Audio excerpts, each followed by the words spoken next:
To everyone, so this is once again me, Nitesh Kumar Krishna. तो अब हम लोग जो पिछला जहाँ तक हमने छोड़ा था उससे आगे कंटिन्यू करेंगे। प्रोबेबली आज कुछ 7 8 9 10 पेजेस खींचने की कोशिश रहेगी। तो let's begin. A number of classical texts like Atharvaveda mention some dye stuffs. The material used were turmeric, madder, sunflower, orpiment, cochineal and lac. चलिए मैं रीडिंग को छोड़ता हूँ और मैं चीज़ों को मेन फोकस पे रखता हूँ। ठीक है, आप क्या करना, आप अंडरलाइन कर लेना अकॉर्डिंग जो मैं आपको बताऊँगा कि ये इंपॉर्टेंट है वो इंपॉर्टेंट है। ठीक है, तो अथर्ववेदा हमारे पास 4 वेद थे, उसमें से जो फोर्थ वेद है अथर्ववेद, जो मेडिसिन वगैरह के स्टेप्स के बारे में बताता है, उसमें हम लोग को डाई स्टफ के बारे में नॉलेज मिलता है। और डाई स्टफ बनाने के लिए जो मटेरियल यूज़ होते हैं वो है टर्मरिक, हल्दी, मैडर प्लांट होगा कुछ, सनफ्लावर आप समझोगे सूरजमुखी, ऑर्पिमेंट जो है वो एक तरह का यहाँ पे एक वर्ड है ऑर्पिमेंट, आप इस पे गौर करेंगे। ठीक है, जो ऑर्पिमेंट होता है, जब आप वोल्केनो देखते हो वोल्केनो से एक गोल्डन कलर का थी निकलता है, ब्लास्ट निकलता है, आप गोल्डन कलर का एक मटेरियल निकलता है, that is made up of arsenic sulphide H2S3। ठीक है, इसको आर्सेनिक ब्लेंड भी बोलते हैं। अच्छा, इंटरेस्टिंग केस आप ये याद रखना कि जब भी ब्लेंड वर्ड हो, BLEND ब्लेंड वर्ड हो, तो वो हमेशा सल्फाइड का और होता है, तो वो एक येलो कलर का होता है, गोल्डन कलर का। ठीक है, कोकिनियल ये स्कारलेट रेड कलर का डाई है। लैक वो एक मटेरियल है जिससे पाउडर बनता है, लैक्टम पाउडर आप कह सकते हो। Some other substances having tinting property were कंप्लिका, पटंगा, जटुका। टिंटिंग प्रॉपर्टी मतलब कलरिंग प्रॉपर्टी। ठीक है, जिससे हम लोग डाई वगैरह करते हैं, जैसे आप हेयर कलर करते हो ना, उसको हेयर टिंटिंग भी बोलते हैं।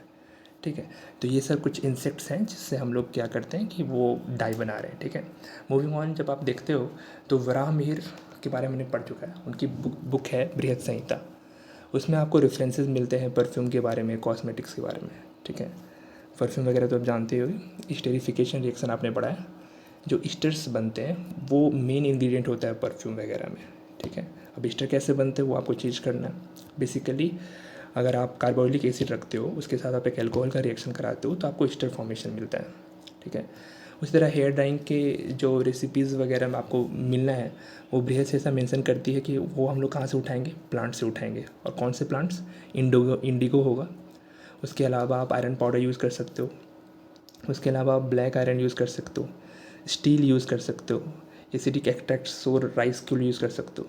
अच्छा देखिए दोस्तों, स्टील में एक एलॉय है, अब आपको बेसिकली पता होना चाहिए कि स्टील किस चीज़ से मिल के बना होता है। तो मेनली आयरन और कार्बन होता है, और कार्बन कौन सा फॉर्म, कोल। यानी जो हम लोग थर्मल कोल यूज़ करते हैं वो फॉर्म नहीं, कोकिंग कोल होता है। अगर कोई पूछे कि कोकिंग कोल क्या होता है, तो आप कह सकते हो कोल का वो फॉर्म जो स्टील के मैन्युफैक्चरिंग में यूज़ होता है। इंडिया कोल का एक बहुत बड़ा प्रोडक्शन कंट्री है, बट फिर भी हम लोग को इम्पोर्ट करना पड़ता है, because we have very large amount. चलिए इसको समझ लीजिए कि थर्मल कोल तो है, बट जो कोकिंग कोल रिक्वायर्ड होता है स्टील के लिए, उसमें हम लोग लैग करते हैं, इसीलिए हम लोग को उसको एक्सपोर्ट करना पड़ता है। बाकी वही सब चीज़ें यहाँ पर लिखी हुई है। आगे हम लोग अगर बढ़ते हैं तो उसमें लिखा हुआ है कि गंध युक्ली किताब है, जिसमें सेंट वगैरह, माउथ परफ्यूम वगैरह, बाथ पाउडर, इंसेंस, अगरबत्ती का जो ऊपर आपको दिखता है, अगरबत्ती के स्टिक के ऊपर जो लगा होता है जिससे वैसे उसमें स्मेल आता है, टेल्कम पाउडर, ये सब को बनाने की प्रक्रिया के बारे में मेंशन है। कहाँ भाई, गंध युक्ली। ठीक है, जब अपन मूव ऑन करते हैं तो आपको पता चलेगा कि पेपर का जो डिस्कवरी हुआ है चाइना से हुआ है, और वो इंडिया में आता है 17th लिखा हुआ है, यहाँ पे 7th होना चाहिए। ठीक है, 7th सेंचुरी किस चाइनीज ट्रेवलर के द्वारा, इत्सिंग। ठीक है, और ये इत्सिंग यही चाइनीज ट्रेवलर है जो पल्लवाज और चालुक्य के डिनेस्टी के अंतर्गत आया था, मतलब उस समय उनका रूल हुआ करता था। ठीक है, और इन्होंने आके संस्कृत वगैरह पढ़ा भी हमारी यूनिवर्सिटीज़ में। तो आप तकसीला, उसके आगे हम लोग बढ़ते हैं तो पता चलता है कि तकसीला में जब एक्सकवेशन करते हो तो एक इंक यूज़ होता है वहाँ पे। ठीक है, और वो इंक का यूज़ कब से स्टार्ट होता है, 4th सेंचुरी से। और वो इंक कैसे बनता है, chalk, red lead and minimum. ठीक है, या मिनिमम नहीं होना चाहिए, एल्यूमिनियम होना चाहिए शायद। चॉक का फॉर्मूला आपको पता होना चाहिए, कैल्शियम कार्बोनेट CaCO3 होता है। ठीक है, रेड लीड, लीड का सिंबल क्या होता है, Pb, atomic number most probably जहाँ तक मेरे को याद है इसका 82 होगा। अब अगर आप आगे गौर करोगे तो लीड का एक एलॉय भी होता है, सोल्डर, किससे बनता है लीड के साथ, टीन होना चाहिए, 50 एटॉमिक नंबर। ओके, इस तरीके से चीज़ें आपको दिमाग में लेते चले जानी चाहिए।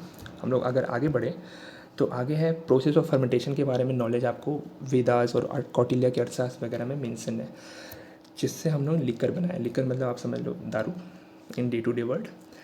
फर्मेंटेशन मैंने आपको पहले ही बताया कि एनारोबिक रिस्पिरेशन होता है। कौन सा मैक्रो रिस्पॉन्सिबल होता है?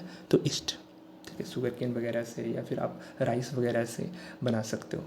उसके अलावा आप अगर आगे बढ़ोगे तो चरक संहिता हमें मेंशन करती है बहुत सारे इंग्रेडिएंट्स के बारे में, जिससे हम लोग लिकर बना सकते हैं। प्लांट्स हो गया, स्टीम्स हो गया, फ्लावर्स हो गया, लीव्स हो गया एंड थिंग्स लाइक दैट। और ये जो असवाज वर्ड है वो कुछ एक्स्ट्रा वर्ड नहीं है, ठीक है। असवाज मीन्स वही लिकर, ठीक है। आगे बढ़ते हैं लाइफ में। तो concept that matter is ultimately made of individual building blocks appeared in India few century BC।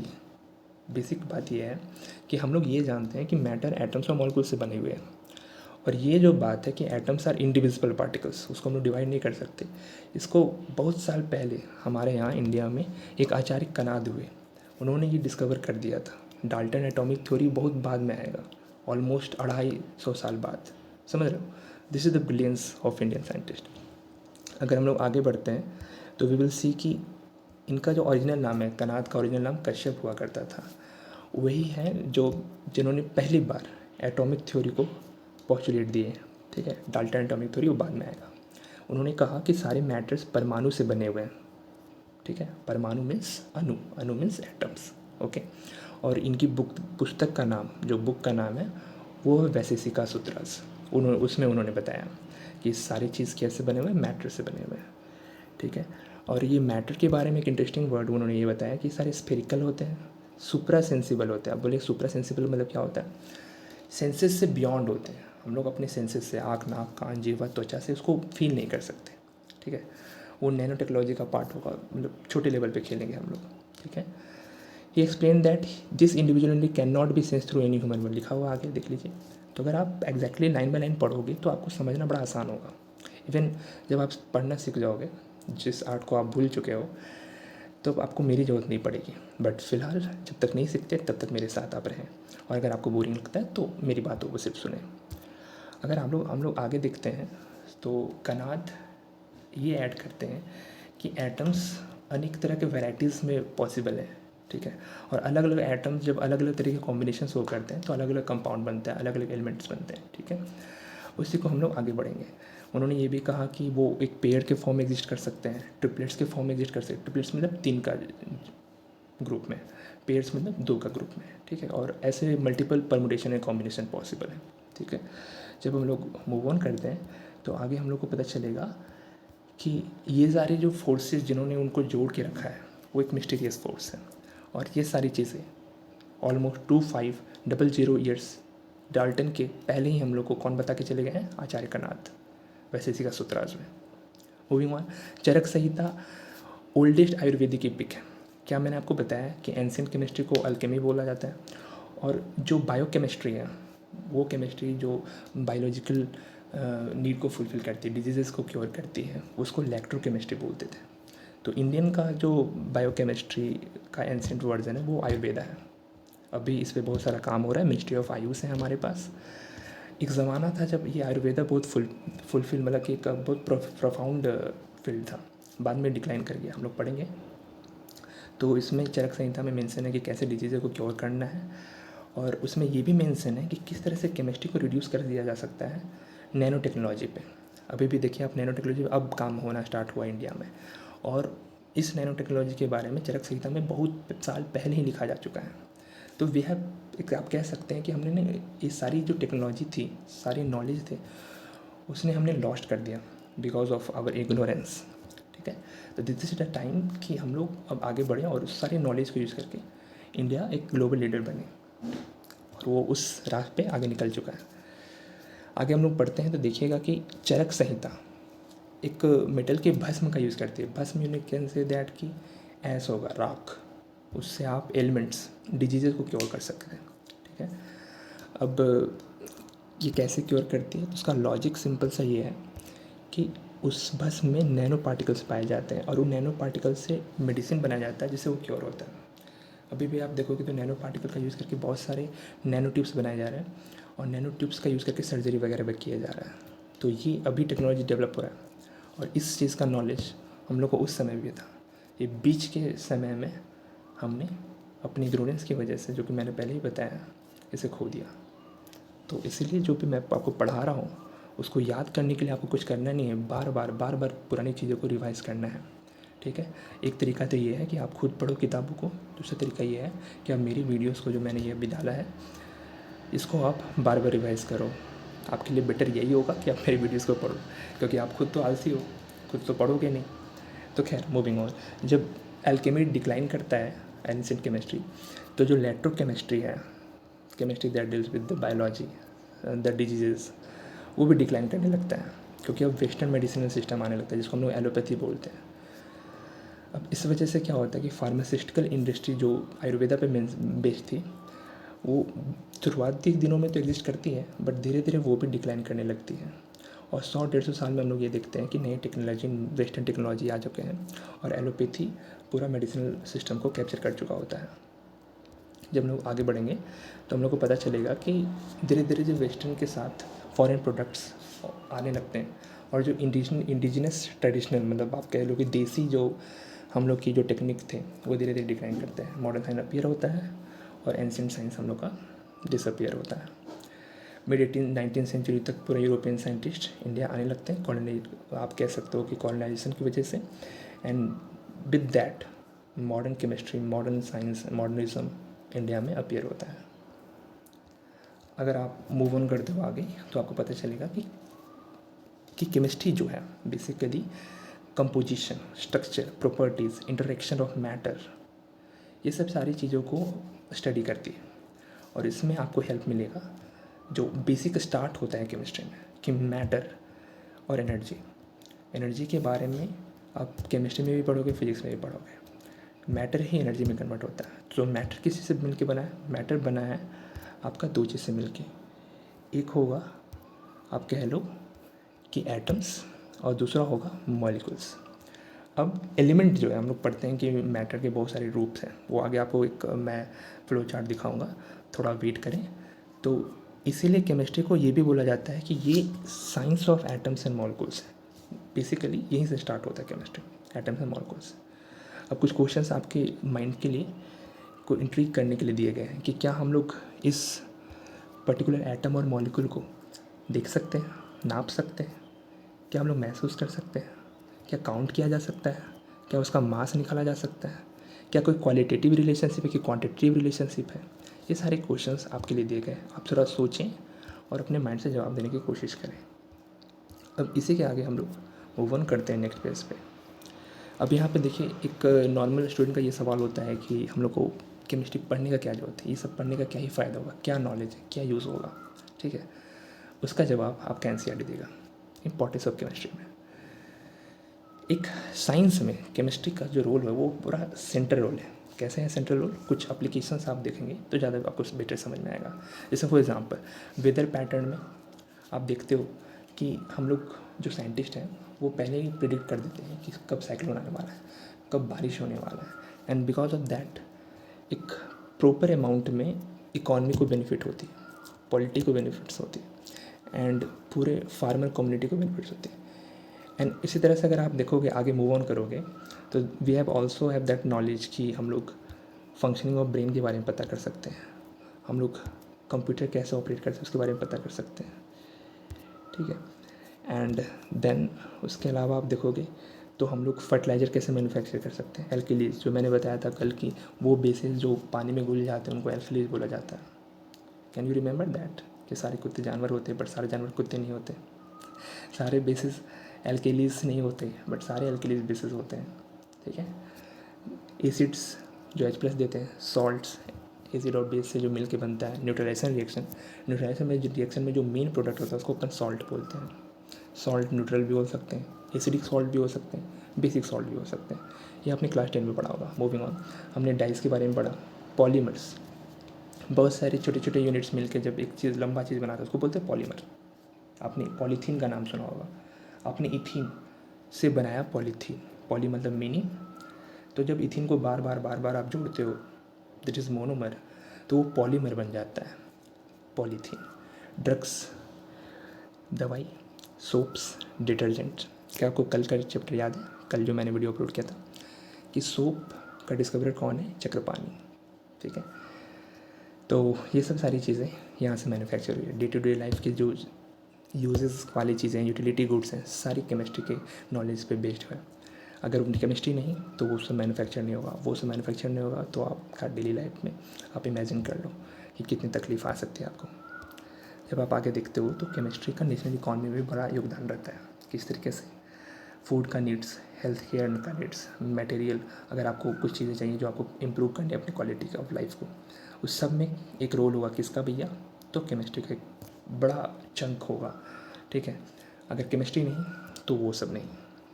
उसके अलावा आप देखोगे तो बहुत सारे लाइफ सेविंग ड्रग्स, ठीक है, जैसे फॉर एग्जांपल सिस्प्लेटिन, टैक्सोल, ये 2 ड्रग कैंसर के थेरेपी में वेरी इंपॉर्टेंट है। उसके अलावा अगर आप देखते हो तो एक और ड्रग है एजिडोथाइमिडीन, वो एड्स के पेशेंट के लिए वेरी यूजफुल, ठीक है। क्या आपको ये सब ड्रग्स के नाम याद रखने हैं? नहीं रखने हैं, बट अगर आप याद रखते हो तो it's very impressive of you कि अगर आप कहीं कैंसर थेरेपी के बारे में बात हो रहा है तो आप थोड़ा अपना इम्प्रेशन झाड़ सकते हो कि हाँ भाई, आई नो दिस 2 ड्रग्स जो कैंसर थेरेपी में यूज़ होते हैं, सिस्प्लेटिन और टैक्सो। मूविंग ऑन, केमिस्ट्री देखिए एक बहुत हद तक डेवलपमेंट और ग्रोथ किसी नेशन के लिए वेरी यूज़फुल है। अगर केमिस्ट्री नहीं तो डेवलपमेंट एंड ग्रोथ नहीं। अब कैसे? सोचिए। पहले तो मैंने आपको यही बता दिया कि बहुत सारे आयरन एंड स्टील इंडस्ट्री, उसको किसी भी इंडस्ट्री का बैकबोन कहा जाता है। अब स्टील, आयरन, ये सब कहाँ से मिलेगा आपको? किस नॉलेज के बेस पे ये सब खड़ा होगा? केमिस्ट्री के नॉलेज पे बेस होगा, पहली बात। दूसरी बात, अभी सुपर कंडक्टिंग का ज़माना है, तो आप सुपर कंडक्टिंग सिरेमिक्स बनाना चाहते हो। दिस वर्ड सिरेमिक्स क्या होता है? सिरेमिक्स मतलब क्ले को जब अगर आप हीट करके हार्ड करा देते हो, हार्ड में एक शेप ला देते हो, उसको सिरेमिक्स बोलते हैं। आप इसको ऐसे समझो कि जो मिट्टी के बर्तन देखते हो वो भी एक सिरेमिक्स में काउंट होगा। उसके अलावा अगर आप देखते हो कि जो गरीब लोग का फ़िल्टर होता है उसमें चौक टाइप का 3-4 स्टिक लगे होते हैं ना, वो भी एक सिरेमिक्स है, ठीक है। वैसे टाइप के सिरेमिक्स हम लोग सुपर कंडक्टिव बनाना चाह रहे हैं, तो उसमें भी केमिस्ट्री का नॉलेज यूज होगा। हम लोग कंडक्टिंग पॉलीमर्स बनाना चाह रहे हैं, ऐसा पॉलीमर जो इलेक्ट्रिसिटी कंडक्ट कर सके, उसमें केमिस्ट्री का नॉलेज। ऑप्टिकल फाइबर्स, जो वाईफाई वगैरह में आप देखते हो येलो कलर का वायर होता है, केमिस्ट्री का यूज़ है उसमें, ठीक है। ऐसे मल्टीपल यूजेस आपको बताए जा रहे हैं इसमें, you can read about this. अभी रिसेंट ईयर्स में केमिस्ट्री का डेवलपमेंट कुछ नए, जैसे फॉर एग्जांपल इन्वायरमेंटल चैलेंज अभी है, क्लाइमेट चेंज है, ये सबको इन्फ्लुएंस करने के लिए केमिस्ट्री का नॉलेज हम यूज़ कर रहे हैं। फॉर एग्जांपल आप जानते होंगे कि हमारे पास 2 मेजर कंसर्न है, एक हो ओजोन डिप्लीशन, दूसरा मेजर कंसर्न है green house gases, global warming जिससे होता है, ठीक है। अब इसे अगर फाइट करना है तो हम लोग के एसी वगैरह में, रेफ्रिजरेंट वगैरह में एक गैस यूज होता है जिसको बोलते हैं क्लोरोफ्लोरोकार्बन, ठीक है। अब वो गैस जो है जैसे क्लोरोफ्लोरोकार्बन, उससे ओजोन डिप्लीशन होता था। अब ओजोन डिप्लीशन अगर हो रहा है तो this is not good for environment, तो उसको हम लोग ने रिप्लेस कर दिया। किससे रिप्लेस किया? हाइड्रोफ्लोरोकार्बन से। अब जो हाइड्रोफ्लोरोकार्बन है, इसमें मेंशन नहीं, मैं बता दे रहा हूँ, हाइड्रोफ्लोरोकार्बन से ओजोन डिप्लीशन तो नहीं हो रहा, this is not a ozone depleting substance, but उससे एक मेजर और प्रॉब्लम क्रिएट हो जा रहा है। क्या है भाई? हाइड्रोफ्लोरोकार्बन एक ग्रीन हाउस गैस है एंड इसकी वजह से वहाँ पर ग्लोबल वार्मिंग स्टार्ट हो रहा है। तो अब साइंटिस्ट स्टडी कर रहे हैं कि किसी भी तरीके से अपन क्या करें कि ये जो ग्लोबल वार्मिंग हो रहा है, ये जो हाइड्रोफ्लोरोकार्बन, इसको भी रिप्लेस करते हैं। This is on going process, तो जब ये डेवलपमेंट हो जाएगा तो मैं आपको शेयर कर दूँगा। मूविंग ऑन, उसके अलावा जो मैंने आपको बताया कि हाइड्रोफ्लोरोकार्बन ग्रीन हाउस गैस है, उसके अलावा मीथेन, कार्बन डाइऑक्साइड, ये सब भी ग्रीन हाउस गैस है। अच्छा, मीथेन का फॉर्मूला अगर कोई पूछे तो आप कह सकते हो कि CH4, ओके, अल्किन फैमिली का फर्स्ट मेंबर। कार्बन डाइऑक्साइड का फॉर्मूला तो सबको जानता होगा, CO2। This is the second most abundant, आप कह सकते हो कि गैस है जो एटमॉस्फेयर में पाया जाता है। अच्छी बात है। आप एक बात बताओ, अच्छा सेकेंड मोस्ट नहीं, थर्ड मोस्ट होगा, क्योंकि सेकेंड मोस्ट ऑक्सीजन होगा, फर्स्ट मोस्ट नाइट्रोजन होगा। आप बताओ फोर्थ कौन सा है? ठीक है, okay, I beg your pardon, मैं करेक्ट करता हूँ अपने आप को। पहला नाइट्रोजन 78%, दूसरा ऑक्सीजन 21%, थर्ड जो है वो कार्बन डाइऑक्साइड नहीं है, ये कंफ्यूज होते हैं लोग, फोर्थ है कार्बन डाइऑक्साइड। तो आपसे मेरा सवाल है कि थर्ड मोस्ट एबेंडेंट गैस कौन सा है? इसको आप सर्च करें। तो मूविंग ऑन, बहुत सारे बायोकेमिस्ट्रिकल में जो बायोकेमिकल प्रोसेसेस होते हैं उसमें एंजाइम यूज़ होता है। अब एंजाइम क्या होता है इसको आप ऐसे समझें, आपने कैटलिस्ट के बारे में पढ़ा होगा। कैटलिस्ट वो चीज़ें होती हैं जो रिएक्शन को फास्ट करती है। फॉर एग्जांपल मैं अभी आपके लिए कैटलिस्ट हूँ, जो आपके रीडिंग को मैं फास्ट कर रहा हूँ, आपके अंडरस्टैंडिंग को फास्ट कर रहा हूँ। मैं कभी भी आपके एग्ज़ाम में पार्टिसिपेट नहीं करूँगा, आपके बदले एग्ज़ाम नहीं दूंगा। उसी तरह एंजाइम क्या होते हैं, बायोलॉजी के कैटलिस्ट होते हैं, बायोलॉजिकल कैटलिस्ट। वो हमारे जो बॉडी के अंदर रिएक्शन चल रहे होते हैं, फूड का रिस्पायरेशन चल रहा होता है, वो सारे प्रोसेस को फास्ट करने के लिए एंजाइम यूज़ होता है। एंड अदरवाइज़ अगर आप देखोगे तो बहुत सारे केमिकल्स जो बॉडी में यूज़ हो रहे हैं सारे बायोकेमिस्ट्री के पार्ट होंगे। इसलिए कहा जा सकता है कि इंडिया के जैसे डेवलपमेंट कंट्रीज़ को एक टैलेंटेड केमिस्ट लोगों का ज़रूरत पड़ेगा। And for that you need to read this chemistry in very depth and lucid manner. और आपकी अंडरस्टैंडिंग बेटर होगी कब, जब आप बेटर पढ़ोगे। चलिए मूव ऑन करते हैं। अब ये सब सारी चीज़ें देखिए रिपीटेटिव लगेगी आपको, क्योंकि आपने अगर 9th-10 सही से पढ़ा होगा तो this is just the repetition.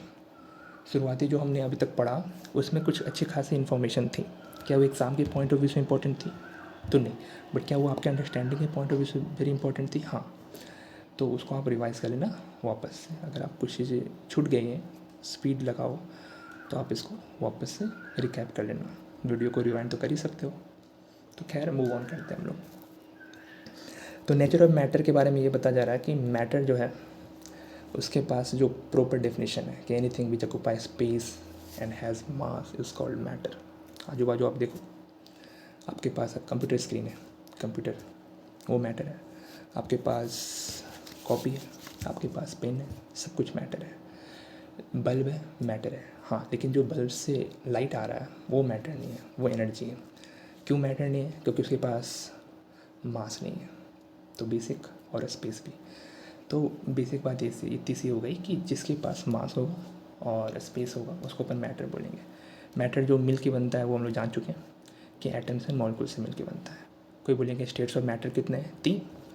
ये बच्चे वाला लोग जानते थे कि बच्चे लोग के लिए हिसाब से क्या होता है कि स्टेट्स ऑफ मैटर 3 ही है, सॉलिड, लिक्विड, गैस।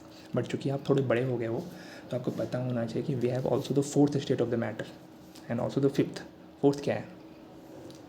4th है अपना प्लाज्मा। 5th क्या है? Bose Einstein condensate. Bose Einstein condensate. Bose, Satyendranath Bose, Indian scientist from Bengal. और Bose Einstein, Einstein means Albert Einstein, उन्होंने कोलेबरेट करके इसका डिस्कवर करा था। प्लाज्मा वेरी हाई टेम्परेचर पे एक स्टेट ऑफ मैटर है, वेरी वेरी हाई टेम्परेचर। और जो बोस आइंस्टीन कंडेंसेट के बारे में मैंने बताया वो वेरी वेरी लो टेम्परेचर पे एग्जिस्ट करता है। तो बेसिकली उसका केमिस्ट्री इतना डेवलप नहीं है, तो इसलिए हम लोग नॉर्मली सॉलिड लिक्विड गैस से काम चलाते हैं।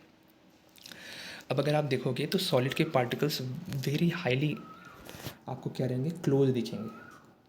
अब चूँकि जितने भी पार्टिकल्स अगर क्लोज हैं तो उनका डेंसिटी अपने आप अधिक हो जाएगा। डेंसिटी क्या होता है? मास बाय वॉल्यूम। दैट मीन्स अगर आपको डेंसिटी अधिक करना है। अच्छा, एक इंटरेस्टिंग बात मैं आपको बता दूं कि जब भी मैं कोई फॉर्मूला बताऊं तो density is equal to mass by volume मैंने लिखा, ओके, बोला एक्चुअली। तो डेंसिटी और मास में कैसा रिलेशन होगा? सीधा सीधा है ना, बराबर के उधर सीधा सीधा ऊपर ऊपर। तो डायरेक्टली प्रोपोर्शनल बोलेंगे, मतलब मास बढ़ेगा तो डेंसिटी बढ़ेगा, मास घटेगा तो डेंसिटी घटेगा। कब? जब वॉल्यूम कांस्टेंट है, ओके। डेंसिटी और वॉल्यूम में कैसे रिलेशन? सीधा सीधा कि टेढ़ा टेढ़ा? तो इन्वर्सली मास अगर कांस्टेंट रख देते हैं आप तो वॉल्यूम बढ़ा के आप डेंसिटी घटा देते हो, और वॉल्यूम घटा के डेंसिटी बढ़ा देते हो। तो सीधा उल्टा रिलेशन। क्या आपको क्लियर हो गया? नहीं हुआ तो आप रिपीट करके सुन लेना अच्छे से, ठीक है। और फिर भी नहीं होता है तो आप कमेंट में पूछ लेना। तो सॉलिड में वेरी क्लोज हैं मासेस सारे, और वॉल्यूम बहुत कम लेता है सॉलिड, तो कह सकते हैं उसका डेंसिटी सबसे ज़्यादा होगा। फिर लिक्विड में पार्टिकल्स थोड़े क्लोज कम रहेंगे, उनके पास डिग्री ऑफ फ्रीडम थोड़ा ज़्यादा रहेगा। Particle are less close than solid and they have some degree of freedom, तो लोग थोड़ा मूव कर सकते हैं। सॉलिड के पार्टिकल के पास उतना डिग्री ऑफ फ्रीडम नहीं होता, उन लोग आपस में वाइब्रेट कर रहे होते हैं। लिक्विड में थोड़ा मूव करने का आज़ादी रहता है, और गैस में सबसे ज़्यादा मूव करने का आज़ादी होता है क्योंकि सबसे ज़्यादा दूर है, ठीक है। इसकी प्रॉपर्टीज़ आपने क्लास 9 में पढ़ा होगा, बट फिर भी हम लोग कुछ प्रॉपर्टीज़ रिवाइज कर ले रहे हैं कि सॉलिड का डेफिनेट वॉल्यूम होता है, डेफिनेट शेप होता है, उसको आप चेंज नहीं कर सकते। कुछ एक्सेप्शंस हैं। अच्छा, सॉलिड का ये जो डेफिनेट शेप और डेफिनेट वॉल्यूम का जो कहानी है इसको बोलते हैं रिजिडिटी, ठीक है। और कुछ लोग हम लोग अभी देखेंगे कि वो रिजिड नहीं होते, उनका शेप फिक्स नहीं होता। जिनके शेप फिक्स नहीं होते वो फ्लो करने का खासियत रखते हैं। और फ्लो वर्ड से बनता है फ्लूइड। फ्लो वर्ब है और फ्लूइड नाउन है। तो फ्लूइड में कौन कौन फ्लो कर सकता है, सोचो, गेस करो। लिक्विड और गैस। सो लिक्विड और गैस किस में काउंट होगा, फ्लूइड में। क्या सॉलिड काउंट होगा फ्लूइड में, नहीं। सॉलिड काउंट होता है किस में, रिजिड। ओके। सो लिक्विड के पास अपना डेफिनेट वॉल्यूम तो है, बट डेफिनेट शेप नहीं है। आप जिस भी कंटेनर में उसको डालोगे वो उसका शेप ले लेगा, ठीक है। गैस का भी यही खासियत है, ठीक है। गैसेस, अच्छा गैस का थोड़ा फ़र्क है। हमने सॉलिड में क्या देखा कि वॉल्यूम भी फिक्स्ड, शेप भी फिक्स्ड। लिक्विड में सीखा कि वॉल्यूम तो फिक्स्ड है बट शेप फिक्स्ड नहीं है। गैसेस में ना तो वॉल्यूम फिक्स्ड है ना तो शेप फिक्स्ड है। और वही लॉजिक कि जिस तरह से लिक्विड शेप ले लेता है कंटेनर का, उसी तरह ये भी। और गैस का एक खासियत बात है कि ये कभी जो भी कंटेनर में आप डालोगे ना वो पूरा ऑक्यूपाई कर लेगा कंटेनर को। लिक्विड ऐसा नहीं करता क्योंकि उसका वॉल्यूम फिक्स है। सॉलिड भी ऐसा नहीं करता क्योंकि उसका वॉल्यूम फिक्स है। गैस का वॉल्यूम फिक्स नहीं है तो गैस अपना वॉल्यूम एक्सपैंड और कॉन्ट्रैक्ट कर सकता है। याद रखिएगा ये बात। चलिए खैर आगे बढ़ते हैं लाइफ में। अगर आपको स्टेट कन्वर्जन करना है तो आपके पास दो मेथड हैं, एक तो टेम्परेचर का यूज़ करके, एक प्रेशर का यूज़ करके। आप इसको याद रखेंगे बात को, ठीक है। अच्छा, टेम्परेचर का जो इफेक्ट होगा और प्रेशर का जो इफेक्ट होगा वो एक दूसरे का उल्टा होगा। सोचिए इस बात को। अगर आप आइस लेते हो, आइस वाटर का कौन सा फॉर्म है, सॉलिड फॉर्म। अगर आप उसको हीट करते हो, मतलब टेम्परेचर बढ़ा रहे हो, तो किस में कन्वर्ट हो जाएगा, लिक्विड में। और टेम्परेचर बढ़ा दो, किस में कन्वर्ट, गैस में। अच्छा, सॉलिड से लिक्विड वाटर, मतलब आइस बन गया आपका वाटर, ये मेल्ट हुआ, इस प्रोसेस को मेल्टिंग बोलते हैं। लिक्विड से गैस, इसको वेपराइजेशन बोलते हैं। अच्छा, ध्यान से सुनिएगा बात। वेपराइजेशन दो तरीके का होता है। अगर बॉइलिंग पॉइंट से पहले हो रहा है, यानी 100 डिग्री सेल्सियस से पहले हो रहा है तो उसको बोलते हैं इवेपोरेशन। और अगर 100 डिग्री सेल्सियस के बाद हो रहा है तो उसको बॉइलिंग बोलेंगे, ठीक है। चलिए थोड़ा सा मैं आपको और बता देता हूँ, बाद में बहुत काम आएगा ये सब चीज़। इवेपोरेशन जो होता है वो सरफेस फिनोमेना, उसमें सिर्फ सरफेस पार्टिकल ऊपर जाते हैं। This will be a slow process.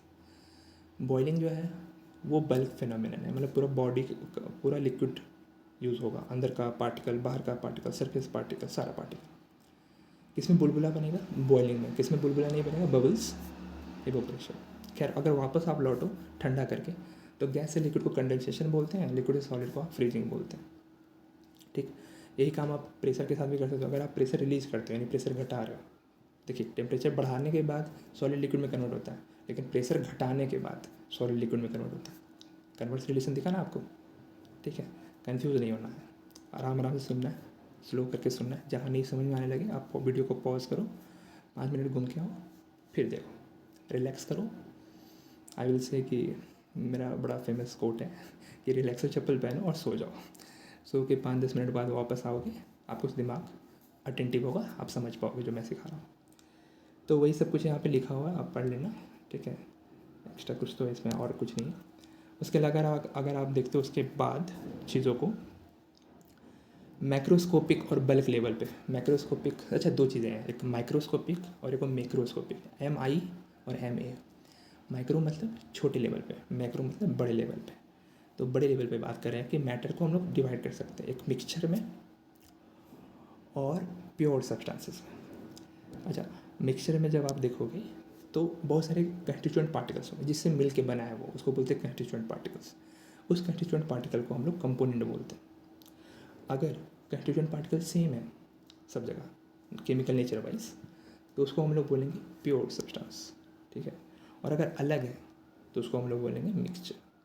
अच्छा, जो मिक्सचर है उसका कंपोजिशन जो होगा वो थोड़ा वेरिएबल होगा, ऐसा यूनिफॉर्म कंपोजिशन नहीं होगा। अच्छा, इसमें थोड़ा सा आप इंटरेस्टिंग बात समझो। जो मिक्सचर है पहले उसको दो भाग में बांट लो, एक होमोजीनियस मिक्सचर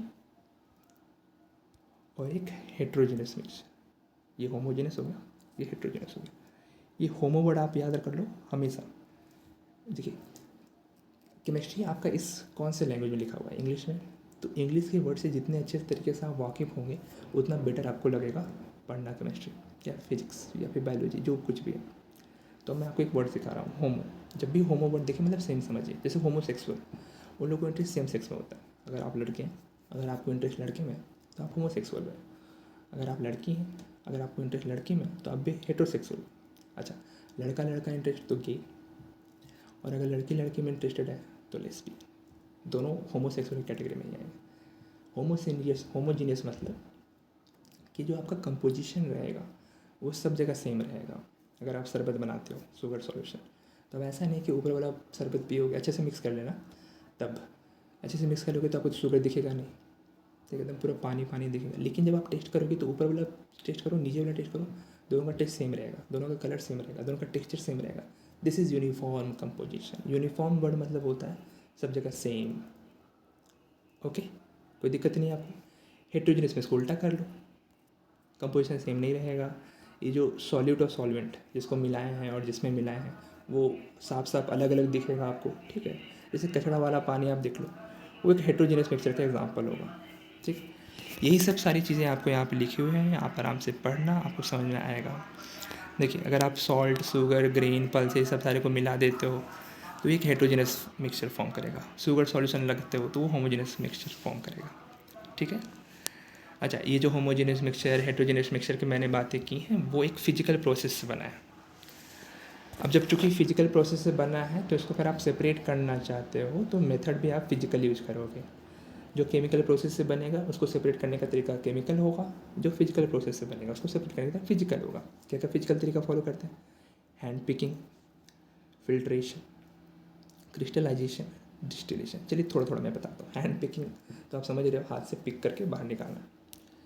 आपको 7वां 8वां में सिखाया गया कि अच्छा किस मिक्सचर को किस मेथड से अति करना है।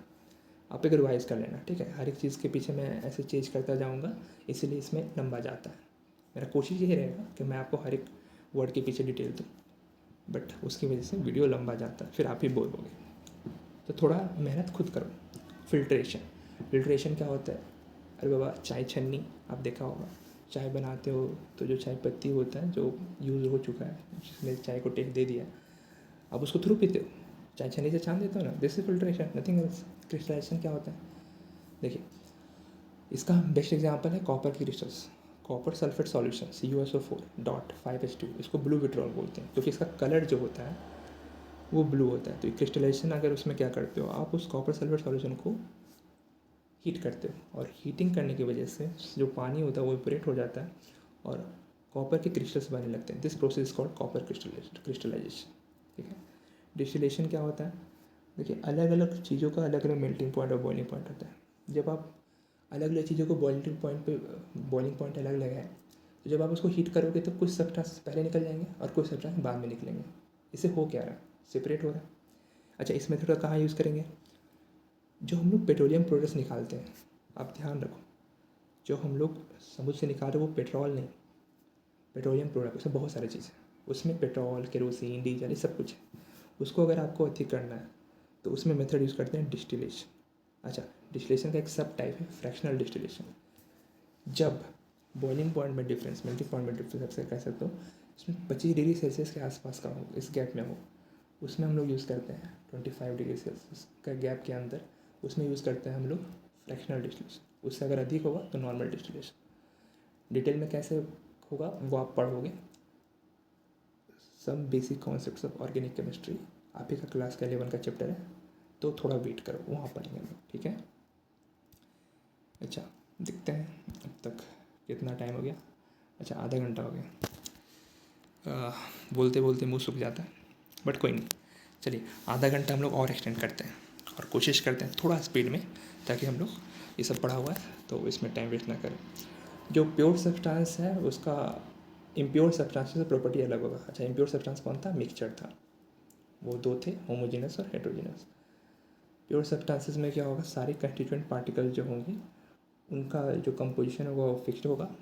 एग्जांपल आप समझ लो, copper Cu atomic number 29, silver 47 atomic number, gold Au, silver Ag, याद है ना? इसका सिंबल में आप कन्फ्यूज मत होना। वाटर H2O, ग्लूकोज आप समझ लो C6H12O6। ये सारे एग्जाम्पल किस हो गए? प्योर सब्सटेंस के।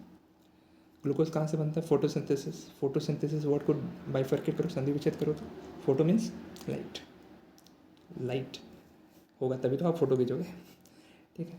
क्या सिंथेसिस मीन्स मेकिंग, तो जब आप खाना बनाते हो लाइट का यूज़ करके तो उसको बोलते हैं फोटोसिंथेसिस। और भी चीज़ें जरूरत पड़ती है, बट फिलहाल के लिए भी इतना ठीक है। आगे बढ़ते हैं। ग्लूकोज जो वर्ड है उसके लिए ग्लाई वर्ड यूज आएगा, ठीक है। तो आप जान लो केमिस्ट्री में ग्लाई वर्ड यूज हो, मतलब ग्लूकोज के लिए होता है ग्लाइकोलाइसिस। लाइसिस मतलब ब्रेक करना, ग्लाई मतलब ग्लूकोज, GLY। तो ग्लूकोज का ब्रेकडाउन जो हम लोग अपना खाना खाते हैं साइटोप्लाज्म में होता है, उसको ग्लाइकोलाइसिस बोलते हैं, ठीक है। उसके अलावा हाइपरग्लाइसेमिया, क्या बायोलॉजी का एक वर्ड है, सीखो, इंटरेस्टिंग लगेगा आपको। हाइपर मतलब हाई, ग्लाई मतलब ग्लूकोज, सेमिया बीमारी के लिए आता है। या अगर आपकी बॉडी में ग्लूकोज का लेवल हाई है तो उसको जानते हो आप डायबिटीज़ बोलते हैं, लेकिन मेडिकल टर्म क्या है, हाइपरग्लाइसेमिया। अच्छा, लो शुगर भी रहेगा तो वो भी प्रॉब्लम वाला बात है, उसको बोलते हैं हाइपोग्लाइसेमिया। बोर मत होना, सब सारी चीज़ें इंटरेस्टिंग है, आपको इंटरेस्टिंग लगेगी। तो अगर आप गौर करोगे तो ग्लूकोज में हमारे पास कार्बन होता है, हाइड्रोजन होता है, ऑक्सीजन होता है, 6 कार्बन 12 हाइड्रोजन और 6 ऑक्सीजन, और ये रेशियो हमेशा फिक्स रहेगा। इसको हम लोग लॉ ऑफ कांस्टेंट प्रोपोर्शन बोलते हैं, और इसी कंपोजिशन में ही हमेशा फॉर्म होगा, ठीक है। उसके अलावा अगर आप देखो तो H2O में भी वही चीज़ है, CO2 में भी वही चीज़ है कि हमेशा जो कंपोजिशन रहेगा वो फिक्स रहेगा, ठीक है। तो अब देखिए, ये जो प्योर सब्सटेंसेस एलिमेंट और कंपाउंड हम लोग पढ़ेंगे, उनके पार्टिकल प्योर होते हैं इन अ सेंस कि और कुछ मिक्स नहीं होगा उसमें एक्स्ट्रा, और ये केमिकली फॉर्म्ड होते हैं। अब जब केमिकली फॉर्म्ड होते हैं तो हम लोग कभी फिजिकल मेथड से सेपरेट नहीं कर सकते। सेपरेट अगर करना भी है तो only chemical methods can be applied there, physical methods नहीं, ठीक है। तो जो एलिमेंट है उसमें सिर्फ only one type of atom है या फिर मॉलिक्यूल्स, ठीक है। बट जो अपना कंपाउंड होगा उसमें डिफरेंट काइंड ऑफ एटम्स, आप कहते हो different kind of molecules, atom तो नहीं, डिफरेंट काइंड ऑफ मॉलिक्यूल्स होंगे, ठीक है। तो उसी को मूव ऑन करते हैं हम लोग। जैसे फॉर एग्जांपल आप देखो, sodium, copper, silver, hydrogen, oxygen, ये सारे एलिमेंट हैं, इसमें सिर्फ आपको एक काइंड ऑफ एटम मिलेंगे, ठीक है। लेकिन जब आप देखोगे कि बहुत सारे कंबाइन होकर कुछ चीज़ बना रहा है, तब अपन उसको बोलेंगे हम लोग कंपाउंड। कभी कभी एलिमेंट का कंस्टिट्यूएंट पार्टिकल एटम होगा, जैसे फॉर एग्जांपल सोडियम, आप कह सको कि सोडियम के अलावा आप कह सकते हो पोटेशियम, ठीक है। ये सब मैग्नीशियम, ये सब एटम के रूप में एग्जिस्ट करते हैं। बट जब आप बात करते हो हाइड्रोजन का, नाइट्रोजन का, ऑक्सीजन का, तो ये एटम्स के फॉर्म में ना एग्जिस्ट करके मॉलिक्यूल्स के फॉर्म में एग्जिस्ट करते हैं। What do mean molecules, group of atoms. जैसे फॉर एग्जांपल हाइड्रोजन कभी भी अकेले एग्जिस्ट नहीं करेगा, उसको दो बंदा चाहिए साथ में, अकेले डर लगता होगा भाई। H2 डायटोमिक मॉलिक्यूल फॉर्म करते हैं, N2 डायटोमिक है, ऑक्सीजन डायटोमिक है क्योंकि 2 एटम लग रहा है, इसको एटोमिसिटी ऑफ ए मॉलिक्यूल बोलते हैं, क्लास 9। अब यही सब कुछ देखिए यहाँ पे फिगर में बना हुआ है, आप आराम से देख लीजिए, समझ लीजिए, कोई दिक्कत नहीं होगा। जब दो या दो से अधिक एलिमेंट या फिर एटम जब आप कंबाइन करते हो इन ए फिक्स रेशियो, याद रखना, जिसको हम लोग लॉ ऑफ कांस्टेंट प्रोपोर्शन बोलते हैं, तो उससे जो बनता है उसको बोलते हैं कंपाउंड। कैसा फॉर्मेशन है, फिजिकल फॉर्मेशन की chemical formation, obviously chemically formed है। अच्छा, केमिकल फॉर्म है तो सेपरेट कैसे करोगे, ऑब्वियसली केमिकली। एग्जांपल देख लो, कुछ एग्जांपल तो आपके पास हो गए ही, वाटर है, ठीक है। वाटर का फॉर्मूला जानते हो, H2। अमोनिया का formula, yes you know that, ammonia का फॉर्मूला NH3 होता है। अमोनियम आयन का फॉर्मूला NH4+ होता है, ठीक है, लेकिन अमोनिया का फॉर्मूला NH3 होता है। अमोनिया एक न्यूट्रल मॉलिक्यूल है, ओवरऑल कोई चार्ज देता है, लेकिन अमोनियम आयन जैसे हम बोले उस पर देखिए प्लस बोला था ना मैंने, यानी +1 चार्ज। अच्छा, प्लस चार्ज होता है तो कैटायन, माइनस होता है तो क्या बोलते हैं उसको, अनायन। Very good, very good, very good. चलिए मूव ऑन करते हैं। कार्बन डाइऑक्साइड है हमारे पास, CO2, शुगर, अच्छा याद है, 4th नंबर का गैस मोस्ट अबेंडेंट CO2 है। 3rd नंबर का कौन सा, आर्गन है, आप चेक कर सकते हो। शुगर, देखिए ये सब कंपाउंड के एग्जाम्पल होंगे। आगे बढ़ते हैं हम लोग, तो आपको पता चलेगा कि वाटर में हमारे पास 2 हाइड्रोजन एटम्स हैं, 1 ऑक्सीजन एटम है, उसी तरह कार्बन डाइऑक्साइड में 2 ऑक्सीजन एटम है और 1 कार्बन एटम है। इस तरीके से atom of different elements combine होते हैं और हम लोग के लिए कंपाउंड फॉर्म करते हैं, और वो जो कॉम्बिनेशन होगा वो हमेशा केमिकल कॉम्बिनेशन होगा, हमेशा फिक्स रेशियो में होगा। फिक्स रेशियो इन सेंस मास का रेशियो आप निकाल लो, जैसे H2O में जब आप मास का रेशियो निकालते हो 1:8 निकलता है, ठीक है। ये सब सारी चीज़ें आपकी पड़ी हुई है। उसके अलावा आप देखोगे कि तो जो नया सब्सटेंस बनेगा उसका प्रॉपर्टी भी अलग होगा। फॉर एग्जांपल अगर आप देखते हो तो हाइड्रोजन और ऑक्सीजन कैसा है, गैस है, बट जो कंपाउंड बना उनके कॉम्बिनेशन से वो कैसा है, H2O लिक्विड, ठीक है। उसके अलावा आप देखो और प्रॉपर्टी मैं आपको अलग कर देता हूँ, हाइड्रोजन फ्यूल की तरह काम करता है, और जब बर्न करता है तो कौन सा साउंड प्रोड्यूस करता है, पॉप साउंड। ऑक्सीजन हेल्प करता है कंबशन में, बर्निंग में, ठीक है। लेकिन जो वाटर है वो फायर एक्सटिंग्विशर है, फायर मतलब आग, एक्सटिंग्विशर मतलब ख़त्म कर देना, यानी आपको आग को बुझाने में हेल्प करता है। समझ गए बात आप? उसी तरह CO2 भी देख लो, कार्बन फ्यूल की तरह काम करता है, O2 हेल्प करता है, CO2 फायर एक्सटिंग्विशर तो काम करता है। अच्छा, इंटरेस्टिंग केस, जब आपके पास अब 2 फायर एक्सटिंग्विशर हो गए, एक वाटर और एक CO2, तो बताओ जब शॉर्ट सर्किट की वजह से आग लगा है तो कौन सा फायर एक्सटिंग्विशर यूज़ करोगे, वाटर वाला कि CO2 वाला? एंड अगर आपको जवाब पता है केमिस्ट्री के हिसाब से, फिजिक्स के हिसाब से, तो आपकी ज़िंदगी बच गई, और नहीं पता है तो आप बितर गए, मतलब आप मर गए। चलिए खैर, मूविंग ऑन, आगे बढ़ते हैं। तो हमारे पास अगला टॉपिक है फिजिकल एंड केमिकल प्रॉपर्टी। तो कुछ फिजिकल प्रॉपर्टीज़ के बारे में पहले आपको इंट्रोडक्शन दिया जा रहा है कि हर एक सब्सटेंस का 2 प्रॉपर्टी होता है, फिजिकल और केमिकल। फिजिकल प्रॉपर्टी में आप पढ़ते हो कलर के बारे में, ऑर्डर, स्मेल के बारे में, melting point, boiling point, density वगैरह के बारे में पढ़ना। केमिकल प्रॉपर्टी में पढ़ते हो आप उसके अंदर का कंपोजिशन, कंबस्टिबिलिटी कि किस तरह से वो जलता है, रिएक्टिविटी कि किस तरह से किसी से वो कैसे रिएक्ट करता है, एसिड से, बेस से, मेटल से, नॉन मेटल से, एंड थिंग्स लाइक दैट। चलिए थोड़ा डिटेल में लोग फिजिकल प्रॉपर्टी के बारे में पढ़ते हैं। देखिए, अगर आप फिजिकल प्रॉपर्टी के बारे में पढ़ रहे हो तो उसका जो उसको आप ऑब्जर्व तो करोगे, बेसिकली ऑब्जर्वेशन ही है, लेकिन उसका आइडेंटिटी चेंज नहीं होगा। ठीक है, जैसे फॉर एग्जांपल आपने आइस को ऑब्जर्व कर रहा है, ठीक है, अब आइस ऑब्जर्व कर रहे हैं तो आइस कन्वर्ट हो गया वाटर में, क्या उसका आइडेंटिटी चेंज हुआ? अरे बाबा वाटर ही है, वाटर अपना स्टेट चेंज कर लिया बस। ठीक है, लेकिन जब वाटर को आप, ध्यान से सुनना, जब वाटर को आप लोहा के साथ रख देते हो तो वो एक कंपाउंड फॉर्म कर लेता है जिसको हम लोग आयरन रस्ट बोलते हैं। क्या वाटर का आइडेंटिटी रहा? नहीं रहा। क्या आयरन का आइडेंटिटी रह पाया? मेंटेन नहीं रह पाया। तो इस जो प्रॉपर्टी हम रिएक्शन वाला पढ़ रहे हैं उस प्रॉपर्टी को अपन बोलेंगे केमिकल प्रॉपर्टीज़।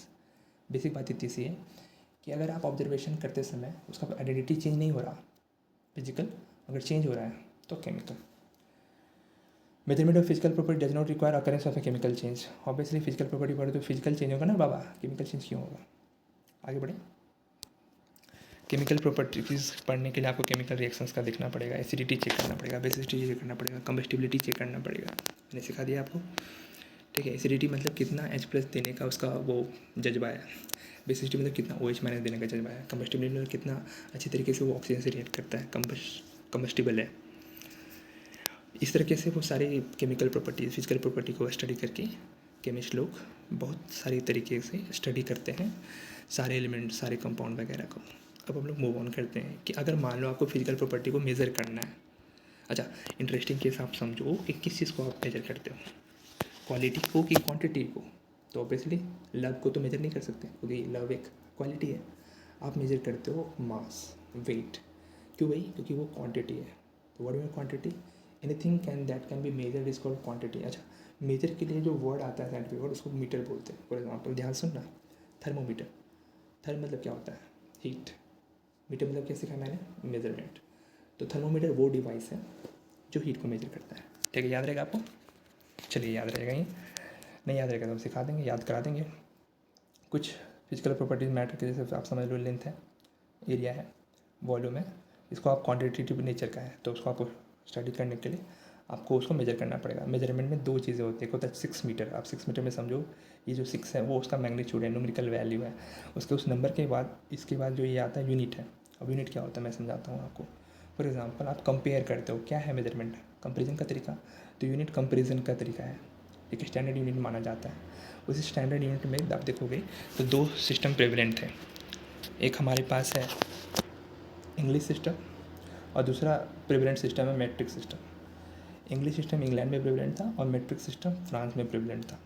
ठीक है, तो 1960 में थोड़ा सोचा गया कि भाई ऐसे पंगा है, चलो एक कॉमन सिस्टम बनाते हैं। ठीक है, चुन्नू मुन्नू नाम से सही नहीं लगेगा, इसका कुछ ऑफिशियल नाम देते हैं। तो राजू रस्तोगी का घर का नाम चुन्नू है, दादी के घर का नाम चुन्नू है और नानी के घर का नाम मुन्नू है। लेकिन घर स्कूल वाले ऑफिशियल नाम होगा, एक चाहिए ना भाई, जिससे सर्टिफिकेट्स में जो नाम होंगे। चुन्नू कैसा नाम लगेगा? अच्छा लगेगा, इसीलिए एक नया नाम देने की जरूरत पड़ा। एंड इसीलिए डेवलपमेंट होता है इंटरनेशनल सिस्टम ऑफ यूनिट्स। इसको फ्रेंच में बोला जाता है ले सिस्टम दे इंटरनेशनल डे यूनिट्स, जिसको शॉर्ट में ऐसा ही बोला जाता है। 11th general conference on weights and measurement develop हुआ था 1960 में, और वहाँ इनका डेवलपमेंट स्टार्ट होता है। चलिए थोड़ा सा इसको पढ़ते हैं कि नेशनल स्टैंडर्ड का क्यों जरूरत पड़ा। अच्छा, नेशनल स्टैंडर्ड का जब हम लोग बात कर रहे हैं तो हम लोग ग्लोबल का बात नहीं करके हम लोग इंडिया के लेवल का बात कर रहे हैं। ज़रूरी होता है भाई, तो एक मीटर ट्रीटी तय हुई थी। मीटर ट्रीटी कब वो तय हुई थी आप देख लो, 1875 में, ठीक है, ताकि एक फॉर्मल डेफिनेशन सबको दिया जाए। इंडिया में जो ये इंस्टीट्यूशन है जो हम लोग को तय करते कि क्या, मतलब आप समझ लो कि स्टैंडर्ड्स होगा मेजरमेंट के लिए, यूनिट्स के लिए, वो इंस्टीट्यूशन है नेशनल मेट्रोलॉजी इंस्टीट्यूट। इसका देख रेख कौन करेगा? नेशनल फिजिकल लेबोरेटरी, जो कि न्यू दिल्ली में है। हमारे पास दो तरह के यूनिट होते हैं, एक होते हैं बेस यूनिट्स, एक होते हैं डिराइव्ड यूनिट्स। फॉर एग्जांपल हमारे पास 7 बेस यूनिट्स हैं, मेजरली उसमें 3 ज़्यादा यूज़ होता है, इसलिए आप लेंथ मास टाइम को फॉलो करते हो, उसी से सारे डिराइव्ड यूनिट्स आए हैं। चलो आपको मैं एक एग्जांपल देता हूँ। What is velocity?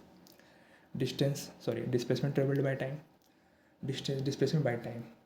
तो अगर आप गौर से करो तो वेलोसिटी का जब यूनिट आएगा उसमें डिस्प्लेसमेंट यानी मीटर रहेगा और टाइम यानी सेकंड रहेगा। तो जो वेलोसिटी का यूनिट आएगा वो बेस यूनिट निकल आएगा, वो डिराइव्ड यूनिट कहलाएगा। मास, लेंथ, टाइम और उसके साथ और 4 बेस यूनिट्स कहलाते हैं। इसके बारे में हम लोग जस्ट पढ़ेंगे। बेसिकली कंपेरिजन का तरीका है ये सब यूनिट, ठीक है। तो देखो वही आगे लिखा हुआ कि मीटर कन्वेंशन हुआ था 1875 में, जहाँ पे एक एसआई सिस्टम डेवलप किया गया। एसआई सिस्टम में हमारे पास 7 बेस यूनिट है। 7 बेस यूनिट के लिए ये टेबल है, ठीक है। इसको बच्चे से रट लेना, मतलब इसका सिंबल क्या होता है, इसका यूनिट क्या होता है, ठीक है। तो हमारे पास लेंथ मास टाइम है, सबको याद होता है। लेंथ का क्या होता है बाबा? मीटर।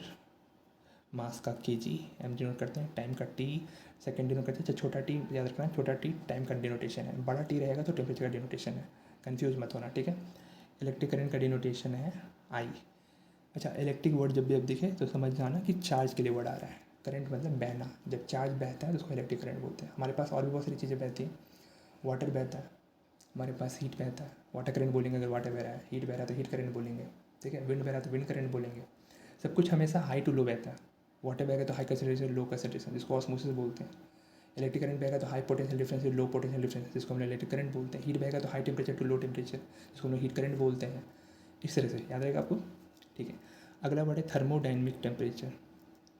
टेम्परेचर क्या होता है? डिग्री ऑफ हॉटनेस और मेजरने कोल्डनेस को मेजर करने के लिए। थर्मोडाइनमिक क्या होता है? थर्म मतलब क्या सिखाया था? हीट। डायनमिक मतलब मूविंग। अच्छा, 2 वर्ड है, एक स्टैटिक और एक डायनमिक। जब हीट स्टैटिक हो, चेंज नहीं हो रहा हो, तो उसको बोलेंगे थर्मोस्टैटिक। बट जब हीट चेंज हो रहा हो तो थर्मोडाइनमिक्स। 12th क्लास में आप पढ़ोगे फिजिक्स का इलेक्ट्रोस्टैटिक, इलेक्ट्रोडाइनमिक्स। सोचो, इलेक्ट्रो वर्ड मतलब क्या सिखाया था? चार्ज। स्टैटिक मतलब रेस्ट, इलेक्ट्रोस्टैटिक। चार्ज को रोक के पढ़ोगे तो इलेक्ट्रोस्टैटिक, चार्ज को मूव कराओगे तो इलेक्ट्रोडाइनमिक्स। अच्छा, एरोडाइनमिक्स, एयर मूव करता हुआ, जिससे एरोप्लेन का पूरा फिजिक्स डेवलप होता है, ठीक। और मैं आपको इंटरेस्टिंग चीज़ सिखाता हूँ, हाइड्रोस्टैटिक्स। पानी को रोक के पढ़ोगे, पानी मतलब पता है हाइड्रो वर्ड, ठीक है। अगर पानी को मूव कराते हुए पढ़ोगे तो हाइड्रोडाइनमिक्स। ये सारी चीज़ें आपके आएंगी, इसलिए मैं बोल रहा हूँ कि जो मैं ऐसे वर्ड्स आपको सिखा रहा हूँ उसको आप गौर करो अच्छे से। बड़ा इंटरेस्टिंग चीज़ें हम लोग करेंगे, ठीक है। चलिए, हमारे पास कुछ 13-14 मिनट और हैं, हम लोग मूव ऑन करते हैं। तो थर्मोडाइनमिक टेम्परेचर का यूनिट हो जाएगा केल्विन। टेम्परेचर का अदरवाइज यूनिट्स होते हैं, आप जो फेमस यूनिट है degree Celsius, degree Fahrenheit. But kelvin में डिग्री नहीं लगता। कोई पूछेगा व्हाट इज द ऐसा यूनिट ऑफ टेम्परेचर, तो आप बोलोगे केल्विन, नॉट डिग्री केल्विन, गलत हो जाएगा। आगे बढ़ते हैं। तो हमारे पास अमाउंट ऑफ सब्सटेंस है ना जी। सॉरी, ये थोड़ा ग्लिच आ गया है इसमें। क्या प्रॉब्लम है? Sorry for the trouble. इसको सही है। चलिए हम लोग वापस स्टार्ट करते हैं। जहाँ नहीं टिपाना चाहिए था वहाँ टिपा गया। खैर, अमाउंट ऑफ सब्सटेंस हमारे पास एन डिनोटेशन होता है इसका, छोटा एन याद रखिएगा, बड़ा एन नहीं, मोल बोलते हैं इसको। बड़ा एन अवोगाद्रो नंबर डिनोट करता है, बड़ा एन ए पैर के नीचे अवोगाद्रो नंबर पता है ना। अच्छा सुनिए, केमिस्ट्री में जो है हम लोग सोचिए एटम्स मॉलिक्यूल बहुत बड़े बड़े साइज़ में कि छोटे छोटे साइज़ में। छोटे छोटे साइज़ का मैं आपको इस तरह से देता हूँ, एक हाथी है और एक चींटी है। आप सोचिए किसका पॉपुलेशन ज़्यादा है? ऑब्वियसली चींटी का, क्योंकि उसका साइज़ कम है। जो छोटे होते हैं वो ज़्यादा होता है, जो बड़े होते हैं वो कम होते हैं। तो जो एटम्स और मॉलिक्यूल में छोटे छोटे लेवल पे खेल रहे हैं तो वो बहुत ज़्यादा होते हैं। तो इतने ज़्यादा संख्या को बार बार काउंट करना बड़ा दिक्कत होता है। इसलिए हमारे अवोगाद्रो साहब, अबीदियो अवोगाद्रो जो थे, बड़ा भयंकर नाम था, उन्होंने एक ढेर बनाया 6.022 इंटू 10⁻23 एटम्स मॉलिक्यूल साइंस का एक ढेर बनाया और उस ढेर का नाम दे दिया अमाउंट ऑफ 1 मोल, ठीक है। और उसी 1 मोल को हम लोग बोलते हैं अमाउंट ऑफ सब्सटेंस। ये बेस यूनिट में काम आएगा, ठीक है। अगला है लुमिनस इंटेंसिटी। चलिए इसको मैं सिखाता हूँ, समझिएगा, ध्यान से सुनिएगा। एक प्रॉपर एरिया में कितना एनर्जी फॉल करता है, कितना फोर्स फॉल करता है, उसको इंटेंसिटी बोलते हैं। मतलब किसी भी फोर्स का, किसी भी एनर्जी का एक इंटेंसिटी मापा जाता है। इलेक्ट्रिक फील्ड इंटेंसिटी सीखेंगे हम लोग, मैग्नेटिक फील्ड इंटेंसिटी सीखेंगे। अभी हम लोग सीख रहे हैं लुमिनस इंटेंसिटी। वो क्या होता है मैं सिखाता हूँ। लुमिनस वर्ड होता है जिसके पास अपना लाइट हो। लुमिनस इन्वर्टर, सचिन जिसका प्रचार करता है। लुमिनस ऑब्जेक्ट जिसका अपना लाइट हो और नॉन लुमिनस जिसका अपना लाइट ना हो। तो लुमिनस इंटेंसिटी मतलब लाइट जो फॉल करता है किसी एरिया पे, उसको हम लोग बोलते हैं लुमिनस इंटेंसिटी। और इसका सिंबल है कैंडेला। कैंडल लुमिनस ऑब्जेक्ट जिससे लाइट निकलेगा, तो याद रहेगा आपको कैंडेला। ये सारे बेस यूनिट थे। अगर आपको याद हो गया तो अच्छी बात है, नहीं याद हुआ तो आप रिपीट मोड पे इसको सीखो, समझो। चलिए खैर, इधर साइड कंप्लीट हो गया ना, आगे बढ़ते हैं हम लोग। देखिए ये कुछ डेफिनेशंस हैं ऐसा है बेस यूनिट के, एग्ज़ाम में बिल्कुल नहीं आएगा, तो स्पीड में हम लोग फटाफट थोड़ा पढ़ लेते हैं। मीटर का जो डेफिनेशन है वो स्पीड ऑफ लाइट जो वैक्यूम में होता है 299792458, जिसको हम लोग अप्रॉक्सीमेट 3 × 10⁸ मीटर पर सेकेंड बोलते हैं, उस हिसाब से माना जाता है। जहाँ सेकेंड का मतलब ये होता है सीजियम का फ्रीक्वेंसी। देखिए एक एटॉमिक क्लॉक होता है, मोस्ट प्रिसाइज जो हम लोग साइंटिफिक एक्सपेरिमेंट्स करते हैं उसमें एटॉमिक क्लॉक यूज़ करते हैं। एटॉमिक क्लॉक में सीजियम का यूज़ होता है। सीजियम एटम 133, याद रखिएगा। उसके 2 एनर्जी लेवल हैं, वो आपस में वो ट्रांजिशन करते रहता है उस एनर्जी लेवल में। अच्छा, जब ट्रांजिशन करेगा तो फ्रीक्वेंसी जनरेट होगा, उस फ्रीक्वेंसी को हम लोग सेकेंड के हिसाब से डिफाइन करते हैं, ठीक है। बस आप समझो कि मीटर को किस तरह से डिफाइन कर रहे हैं। तो मीटर को हम लोग लाइट का स्पीड का जो है ना इतना मीटर पर सेकेंड, उस हिसाब से डिफाइन कर रहे हैं, ठीक है। और सेकेंड क्या है, सेकेंड सीजियम फ्रीक्वेंसी के हिसाब से। Caesium atom, atomic number 55 atomic clock में यूज़ होता है। क्यों फ्रीक्वेंसी बोल रहे पता चल गया आपको, इसके 2 एनर्जी लेवल हैं, वो आपस में ट्रांजिशन करते रहते हैं। तो मैंने आपको मीटर बता दिया, ठीक है, ये मैंने मीटर बताया आपको, ये मैंने आपको सेकंड बताया। अब हम किलोग्राम के बारे में जानते हैं। किलोग्राम का जो डेफिनेशन है वो प्लैंक्स कांस्टेंट E = h/न्यू। अगर पढ़ोगे, अगर आप पढ़ चुके तो अच्छी बात है, नहीं पढ़ो तो पढ़ोगे। E मतलब एनर्जी, h मतलब प्लैंक्स कांस्टेंट और न्यू मतलब फ्रीक्वेंसी। यहाँ से आपका मास का डेफिनेशन आता है, जहाँ h का वैल्यू फिक्स है 6.626 × 10⁻34 जूल पर सेकेंड। जहाँ देखिए जूल पर सेकेंड को आप कन्वर्ट कर सकते हो kg मीटर स्क्वायर पर सेकेंड। और सेकेंड कैसे डिफाइन हो तो मैंने आपको बता ही दिया, ठीक है। अब आगे बढ़ते हैं। इलेक्ट्रिक करंट का डेफिनेशन देखिए, वही चीज़ें रहेंगी आपको। इलेक्ट्रिक करंट का डेफिनेशन, न्यूमेरिकल वैल्यू जो चार्ज का होता है 1.6 × 10⁻19 per unit time. Electric current का डेफिनेशन याद है, चार्ज बाय टाइम। चार्ज का वैल्यू वो रखना, टाइम का वैल्यू सेकेंड के हिसाब से सीजियम का रखना, तो आपको करंट मिल जाएगा। केल्विन का डेफिनेशन में देखो कैसे डिफाइन करेंगे हम लोग। बोल्ट्जमैन कांस्टेंट होता है, इसका वैल्यू होता है 1.38 × 10⁻23 जूल पर केल्विन, है ना जी। अब इस लाइक प्लैंक्स कांस्टेंट का जूल पर केल्विन है, इसका भी वही है। अच्छा, प्लैंक्स कांस्टेंट का जूल पर सेकेंड होता था ना शायद, हाँ जी, देख लेना एक बार वापस, ठीक है। उसी तरह से हमने यहाँ पे क्या डिफाइन कर दिया, केल्विन डिफाइन कर दिया। क्या है केल्विन, थर्मोडायनेमिक टेम्परेचर। थर्म याद है हीट, डायनेमिक मूव करता हुआ। आगे बढ़े। अमाउंट ऑफ सब्सटेंस मैंने आपको सिखाया था, अवोगाद्रो नंबर के हिसाब से डिफाइंड है। अवोगाद्रो नंबर कितना है, 6.022 × 10⁻23। कैंडेला, कैंडेला के लिए आपको एक लेना पड़ेगा, एक न्यूमेरिकल वैल्यू जो फिक्स होता है, वो होता है मोनोक्रोमेटिक रेडिएशन का फ्रीक्वेंसी। मोनोक्रोमेटिक रेडिएशन का फ्रीक्वेंसी दिया हुआ है फिक्स्ड 540 × 10⁻12 हर्ट्ज, ठीक है। उससे आपका डिफाइन होगा कैंडेला। अगर आपको समझ में आ गया तो अच्छी बात है, नहीं आया तो कोई बात नहीं, इसे आप जाने दे सकते हैं इस पर्टिकुलर चीज़ को, क्योंकि आपके एग्ज़ाम में नहीं आएगा, ठीक। ऐसे ये मैं बहुत कम बोलता हूँ, बट कभी कभी बोल देना चाहिए। जब आपका एग्ज़ाम कल ही है और आपको कुछ चीज़ें छोड़नी ही पड़ेगी, तो obviously you need to pick and choose, है ना जी। अरे यार, ये बार बार ऐसा हो जाता है। अच्छा, थोड़ा सा आप वेट कर लें, मैं वापस से इसको ओपन करता हूँ, ठीक है। Sorry for the trouble, mobile का थोड़ा सिस्टम में चीज़ें इधर उधर हो जाती हैं। हमारे पास कुछ 4-5-6 मिनट और हैं, हम लोग पढ़ लेते हैं। अच्छा, ये इंटरेस्टिंग चीज़ है, ये आपको याद होना चाहिए, बड़ा काम का चीज़ है। प्रीफिक्सेस, प्रीफिक्स क्या होता है, जो शुरुआत में लगाते हैं हम लोग, ठीक है। सफिक्स क्या होता है, जो लास्ट में लगाते हैं। ऐसा सिस्टम में देखिए आपको बड़े लेवल पे भी खेलना पड़ेगा। जब आप एस्ट्रोनॉमिकल स्टडीज़ कर रहे हो तो बड़े लेवल पे आपको मीटर का जरूरत पड़ेगा, लेंथ का। जब आप नैनो लेवल पे खेल रहे हो, नैनो टेक्नोलॉजी बात करें तो छोटे लेवल पे आपको मेजरमेंट का जरूरत पड़ेगा।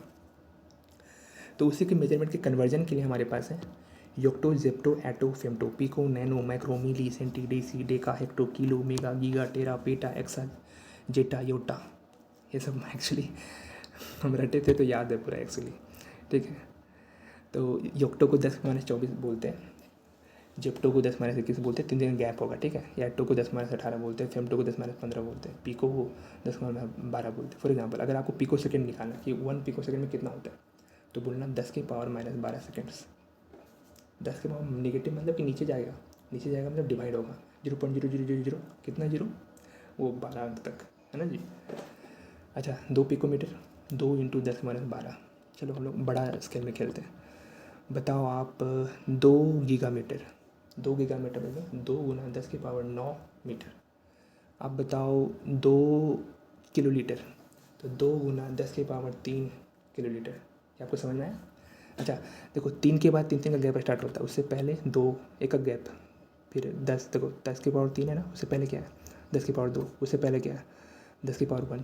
अच्छा बीच में 10⁻0 भी होता है, वहाँ पे हम लोग अपना स्टैंडर्ड डालते हैं, मीटर, सेकेंड, ग्राम, कुछ भी डालो आप, 10⁻1 इस तरह से। ओके तो ये चीज़ें हम लोग यहाँ तक किए। चलिए अभी यहीं तक रखते हैं क्योंकि बोलते बोलते मेरा मुँह सूख गया। अब मैं पानी पीऊँगा। चलिए सब खैर, गुड नाइट, राधे राधे। जितना मैंने आज कर दिया उसको आप रिवाइज़ करो, याद करने की कोशिश करो ये सारी चीज़ें। यहाँ मैं वीडियो को पॉज करता हूँ, 4 मिनट बचा हुआ है बट मेरे में वो हिम्मत नहीं बचा हुआ है। Thank you. बाकी तो आप जानते ही हैं, लाइक, कमेंट, शेयर, सब्सक्राइब, ठीक है। अपने दोस्तों के साथ शेयर करो। दिस इज़ समथिंग जो आपको बहुत बेनिफिट करेगा इन द लॉन्ग रन। जो मेरे साथ अब तक रुके हैं उनको अब रियलाइज़ हो रहा होगा कि हाँ भाई दिस इज़ समथिंग इम्पॉर्टेंट, बहुत सही काम हो रहा है। आगे भी हम करते रहेंगे अगर आप लोग का थोड़ा अप्रिशिएशन, वैलिडेशन मिलते रहेगा तो। Thank you, bye bye.